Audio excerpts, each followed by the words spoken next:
Hey all, how's it going? Hello there. Well, thank you. I think we have everybody from staff, so it looks like we're just waiting for Councilmember Murillo. Oh, I'm here. Oh, you're here. Good. Oh, well then we have everybody from our side, so you can take it away when you're ready. Okay. And I'm apologies. I am on my phone. My bandwidth for Wi-Fi for whatever reason is just acting a little funky today. So and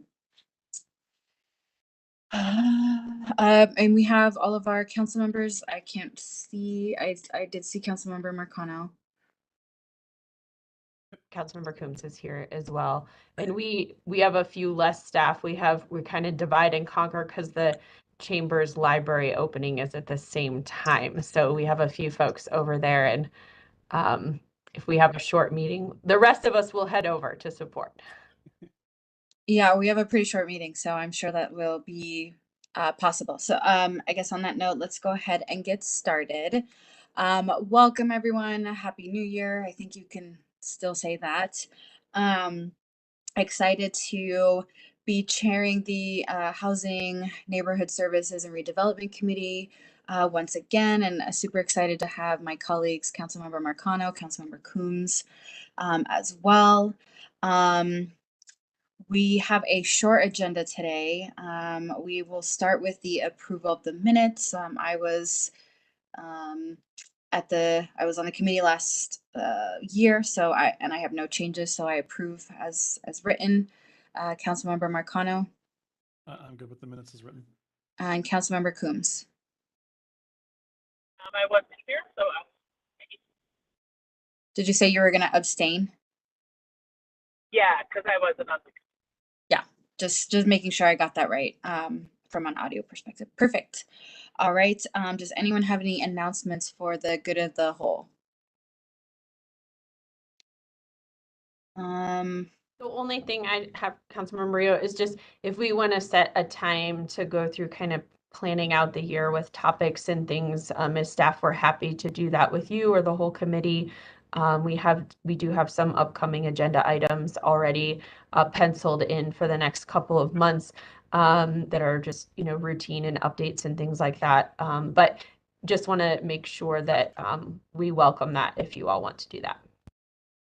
Yeah, definitely. I would love to schedule our kind of reoccurring meetings just with staff to kind of do some agenda setting conversations so we can circle back offline. But yeah, let's see. I was gonna talk about the items at the before we close the meeting. So let me circle back to that at the end of the meeting.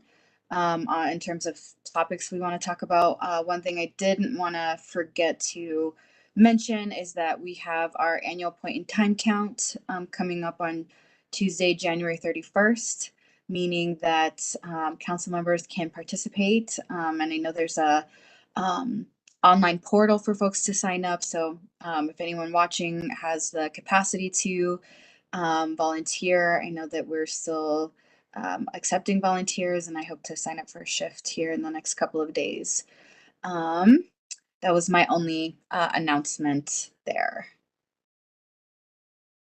Moving on, we are only agenda item to discuss is the IGA with Colorado Legal Services with for IGA with Adams County.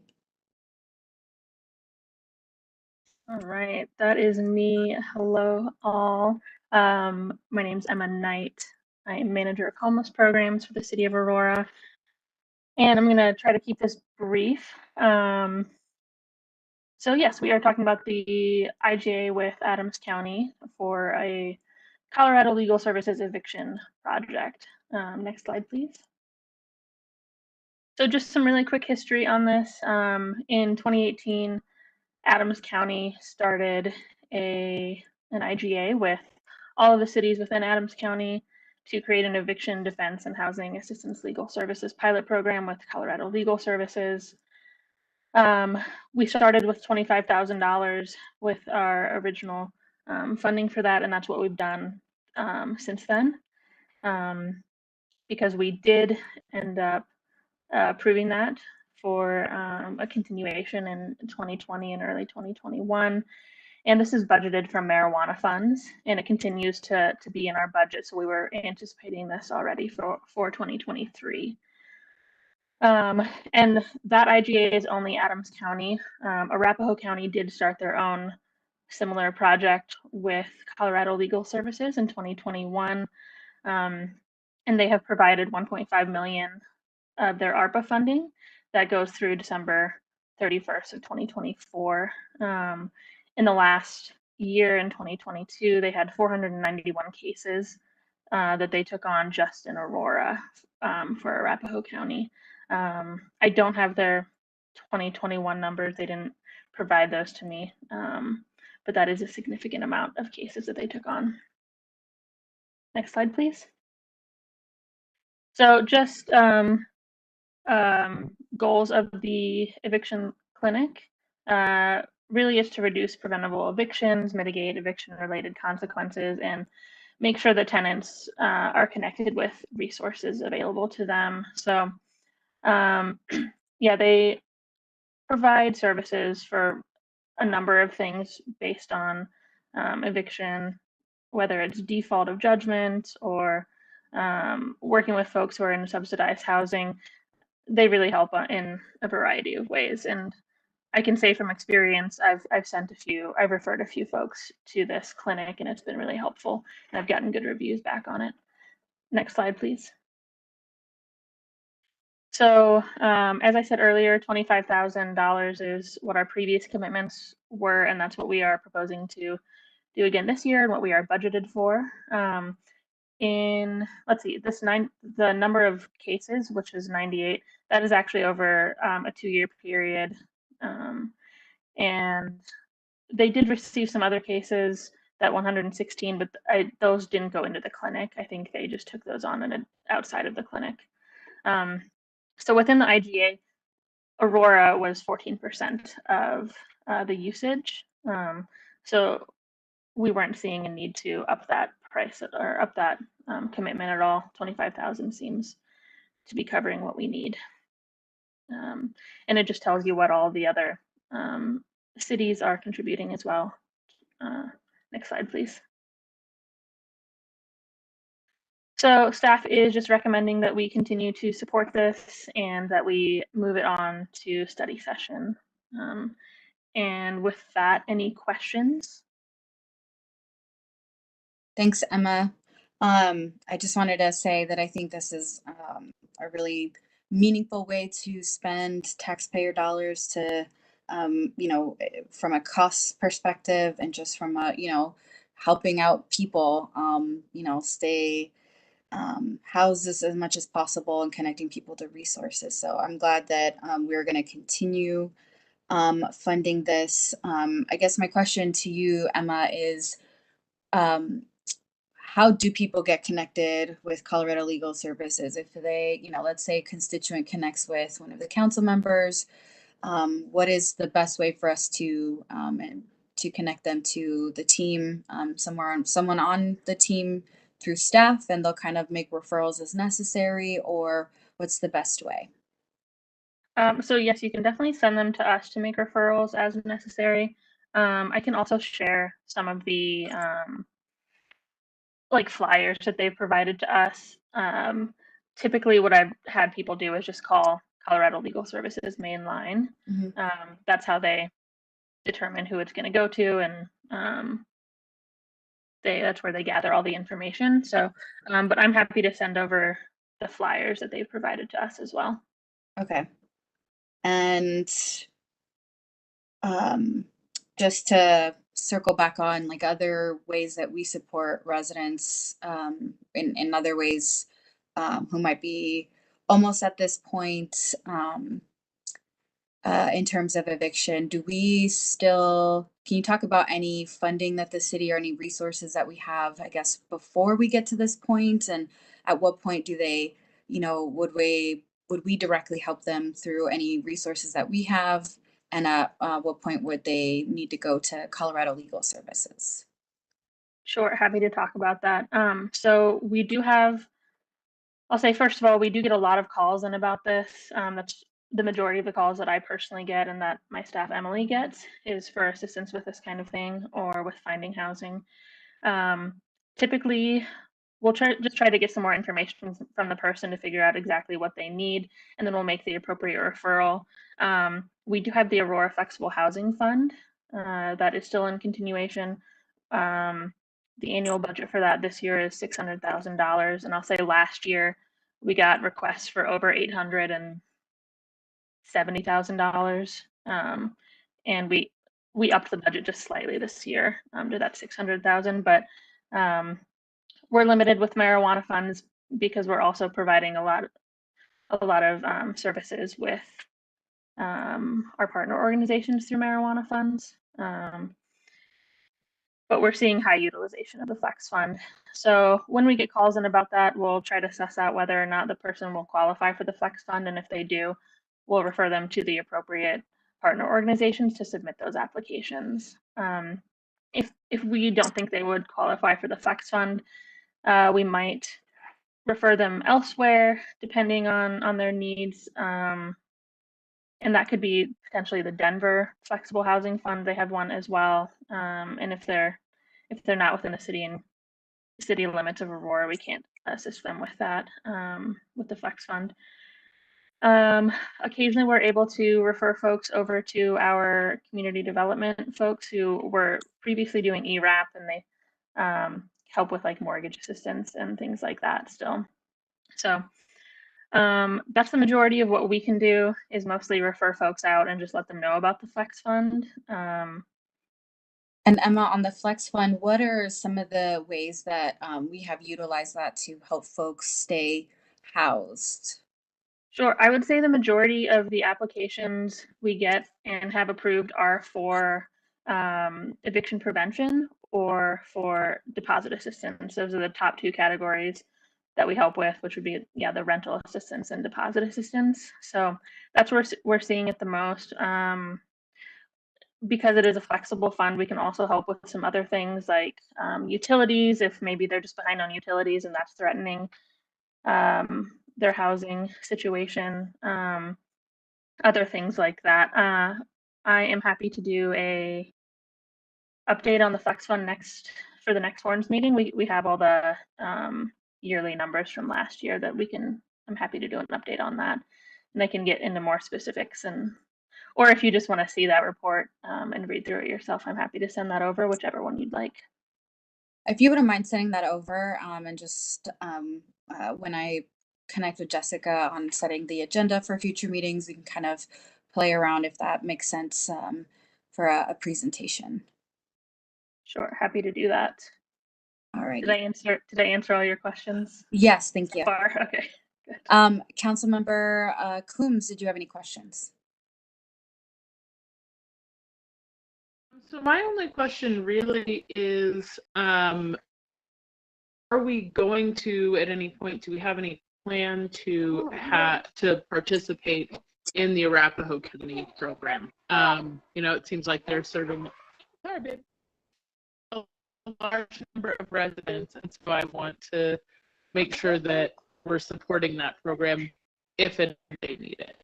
Obviously, I do support this program as well. So up to this point, they have not asked us to participate. They haven't started an IGA or asked, I don't think, any of the other cities within Arapahoe County to participate because they were just paying from that with their ARPA funds. I think in the future, when we're getting close to the end of that agreement that they have with Colorado Legal Services, at that point, they might ask us for assistance. But again, that won't be till mid-2024, most likely. So at that point, yes, I think that would be a great idea and something that we clearly need based on the usage so far.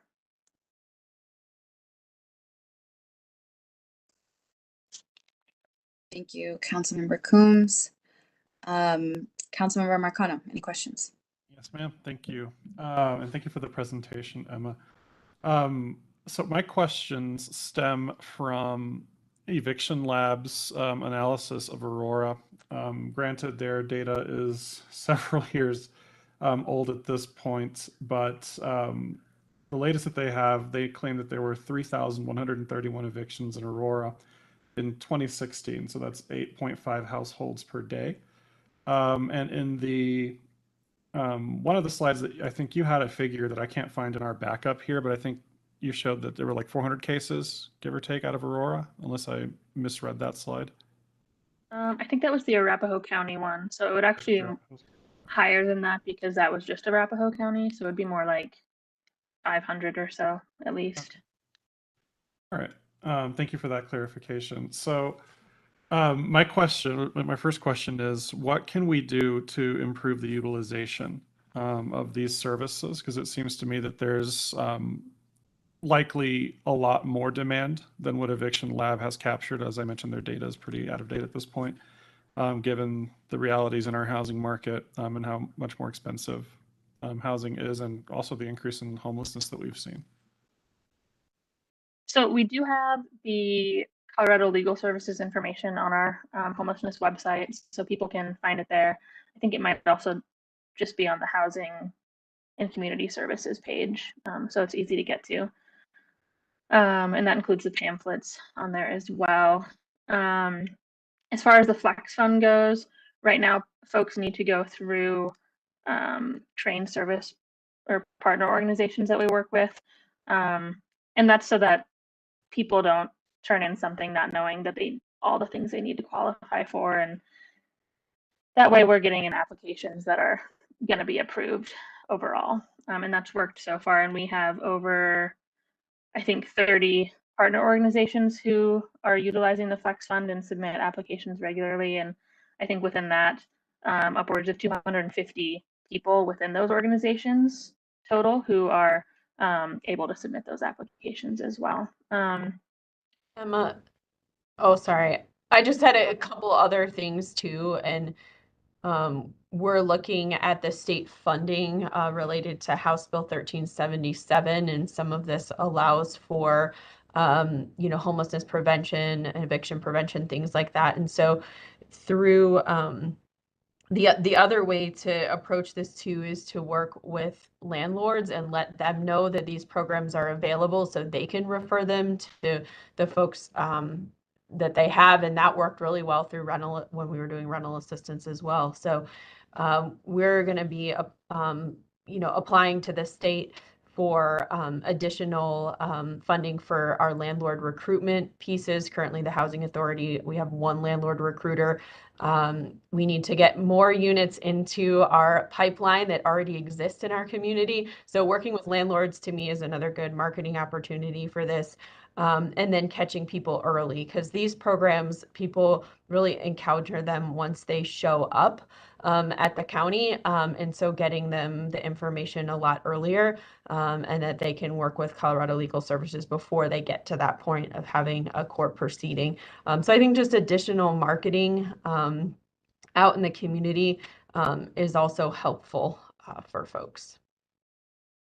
And we are starting to place our housing match software flyers up in all the libraries. And I think I will also ask our communications team to add the Colorado Legal Services information to those as well. Make sure they're readily available. As a quick follow-up, so I'm happy to hear the steps y'all are already taking. I completely agree that we need to get more landlord recruiters in place. I think that's going to be really critical to our overall, approach to keep people housed and help them find housing as well. So I'm wondering if you've ever tried to put those flyers actually in like the clubhouses or common spaces in some of the apartment complexes where we have the highest rates of eviction in the city. If we, I feel like if we have these resources, we need to do everything we can to directly connect them with the folks who are most impacted, or at least most likely, to experience eviction proceedings or fall behind on rent. To my knowledge, we have not done that. It's definitely possible that it's happened and I'm not aware of it, but that's something we can certainly do. And I can work with my staff to start making that happen. All right, great. Well, thanks again for the presentation, and I do strongly support this resolution. So, Thank you. All right. If we don't have any other questions, the question before us is if we support forwarding to study session.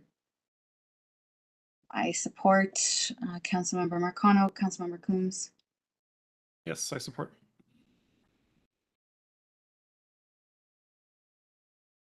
Councilmember Coombs, do you support moving forward?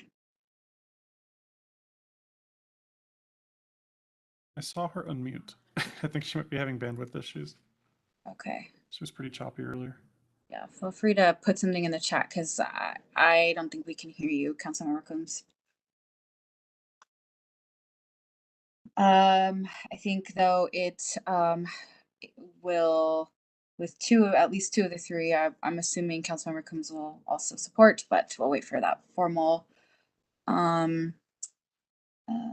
chats as well. But it sounds like we still can move it forward. So there's your direction, and it sounds like it'll be at the January 23rd study session. Oh, I like that we have the council meeting dates now on here. Thank you for including that. That's actually really helpful. All right, that's all for kind of voting matters. Wanted to kind of open the floor to council members to see. Thank you, Councilmember Coombs. She was a yes on the last vote. But if anyone has any particular topics that y'all would like to discuss for the year that you'd like to bring up now, we can also revisit that offline. If you want to send me an email of any of the topics that you think we should cover in the upcoming year so we can start planning those out. Councilmember Murillo. Mm-hmm. Thank you. I just wanted to put on your radar, I'm meeting soon with Craig Marachke and folks from CHAFA, as well as Paul Williams with the Center for Public Enterprise, to see what opportunities we have to help the Aurora Housing Authority increase their ability to build housing at a more rapid clip. And once we have the meeting with CHAFA and Paul, I want to bring that conversation to Horns for discussion so that we can evaluate our options. So that'll hopefully be February or March. Okay. You're gonna, yeah, would you mind sending up a follow-up email as well, or when you have more information? Mm-hmm. Okay. And Councilmember Coombs says that she will email given sound issues. That makes sense. Thank you. Anything else, Councilmember Coombs, that you'd like to address? Or Marcano? I might have just said Coombs. Apologies. You did. No, that's all off the top of my head. All righty. Great. I have some things that I'll work with staff. I want to revisit some past conversations that we've had since we get to build off of the previous year's work. So I want to revisit some of those topics and see what might be relevant for us to include.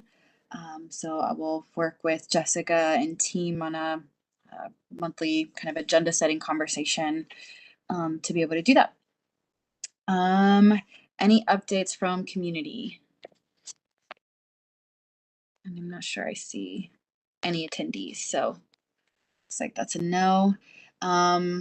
And as promised, it was a short meeting. We have run through our agenda items, and we'll see you next month. Meeting adjourned. All right, take care, y'all. Thanks all. Bye. Bye.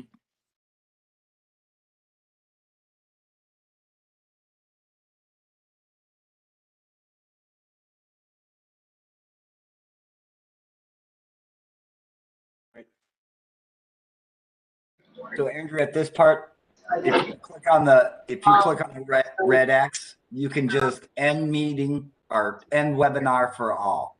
So it's all right.